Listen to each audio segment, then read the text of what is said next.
Here's how one satirical show sees the state of some of America's biggest bridges. I don't want to say they're unsafe, but they're dangerous. When we're at a point where the Secretary of Transportation is struggling to decide between using the word unsafe and the word dangerous.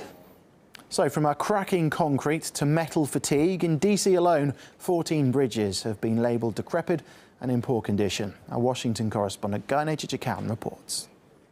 We are on the Arlington Memorial Bridge in the very heart of the U.S. Capitol. You have the Lincoln Memorial on the one side, the Arlington Cemetery on the other. You may be surprised to learn that it ranks at the top of the city's most traveled, structurally deficient bridges. The condition of the Memorial Bridge is degrading rapidly. The deterioration may not be as visible on the surface, except for some cracks. These photos taken a few years ago show severely deteriorated elements at the core of the bridge. Today, the bridge is still ranked as deficient. The U.S. Department of Transportation's National Bridge Inventory assesses the country has 61,000 decrepit bridges. These aren't bridges on the verge of collapse, though some may be close, but they could become dangerous in time if their deterioration isn't addressed.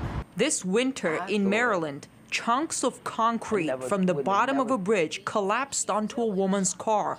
The incident has scared the locals. Now, I guess in addition to paying attention to the drivers on the road, that we're going to have to look up to make sure that concrete doesn't fall onto our cars. This is what our commuters are facing every single day because the infrastructure, as we've said, is falling apart. The spokesperson for the Maryland State and Highway Administration, speaking with RT, defended the state's bridge maintenance practices. While I understand there's a national issue, and while we did have that one issue on that one bridge, generally speaking, we have a very good, excellent safety record in Maryland.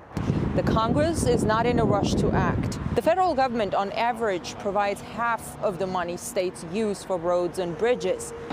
The Arlington Memorial Bridge is an example of how people have been raising alarm for years, but major repairs are yet to come. In Washington, I'm Guy Chichikaun, RT.